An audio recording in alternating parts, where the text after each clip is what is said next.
I observed that in every society, there are usually two types of people. One, the poor people who are deprived of almost everything good. And two, the rich or successful people who have everything at their fingertips. I have always wondered why, who created this demarcation between them? And I believe you've asked the same question too. I studied and find out that out of many reasons to why this is so, one that stands out for me is the mindset of both parties. Now in this series, we will dive deep into this mindset issue, and I can guarantee you that by the end of this series, your view of life will change drastically.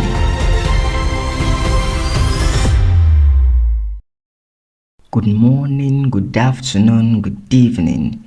If you're meeting me for the first time, my name is Godman Bisong and you're welcome to my YouTube channel. So feel at home. Now for the Mindset of Champions series, it will be divided into 5 chapters, which I will treat throughout the 5 weeks in the month of October. But for chapter 1, we want to consider the topic, how your mindset affects your life.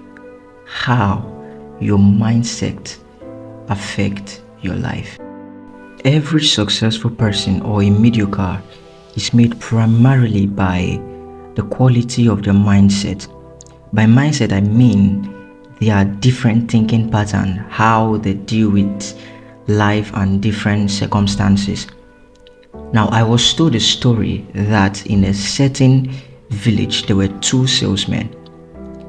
So one morning, it was heavily raining. So one of the salesmen looked outside, saw the rain, and said, it's raining. They don't expect me to go out and make sales. So he stays at home. While the other woke up same morning, looked outside, saw the same rain, and said, what a perfect day to go out and make sales. Why? Because people would be at home. So he went out and made sales. Same day, same situation, but different thinking pattern. You see, just this simple ideology can change your life dramatically. In 2016, my dad was transferred to pastor a church in a community called Umpani in Yako local government of Cross River State. So that automatically means that I have to change my school. So moving into this new school was really stressful. I mean, owing to the fact that I was already 1 month late, I tried my best to catch up with others, but clearly it was not enough. So after my first term examination, of course, our result came out and I came 13 out of class of 60 or 70 people. I can't remember the actual number now. Now that was poor for me because of my academic pedigree, if you know what that means. But then particularly in mathematics, I had 7 over 70 in the exams. I can never forget that result in my life. And believe me when I tell you that my dad have not seen that result till date. I mean, I hope he doesn't see this video. But then that was my result, right? And now there was this girl. She was my secondary school crush, right? She's very intelligent, beautiful, of course, but her grade was better than mine, right? After collecting my result, I was just sitting down, sad, of course, looking at my poor result. And then this girl walked up to me and said, "Why are you sad? Were you expecting to do better?" I was like, what? I mean, this is Godman Bisong you're talking about. Put some respect to my name. God, my heart was broken. So I went home. But then we had just 3 weeks break because it was Christmas season. So we needed to go back home and resume by January the next year.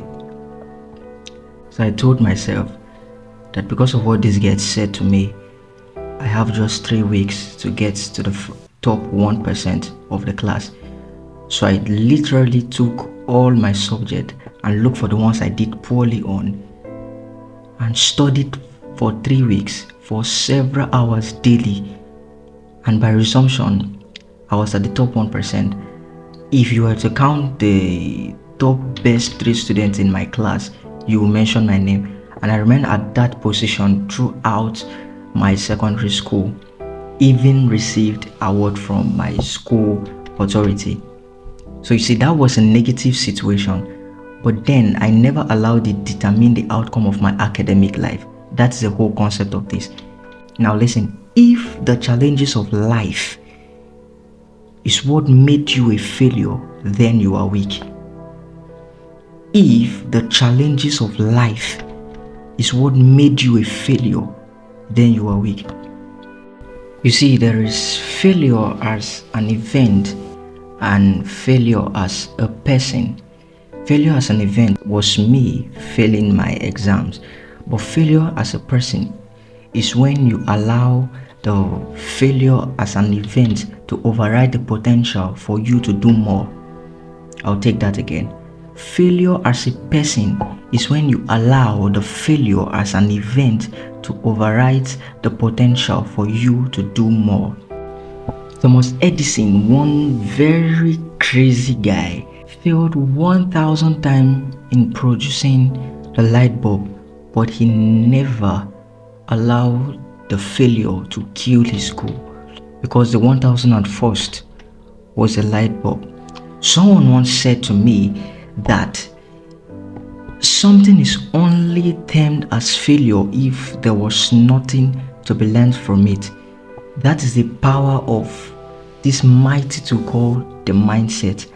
A situation that makes others remain at a certain place in life is the same situation that makes champions. Could this be the reason why you are at the same point in life?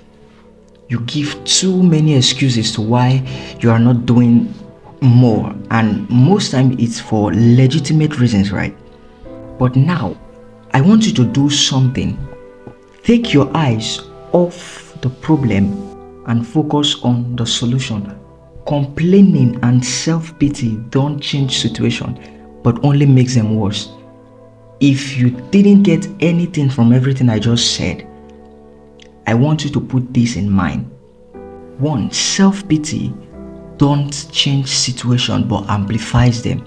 And 2, take your eyes off the problem and focus on the solution. I believe you've learned something, but I want you to do me a favor. Like this video, subscribe to this YouTube channel, and drop your thoughts in the comment section. See you same time next week, Thursday. God bless you.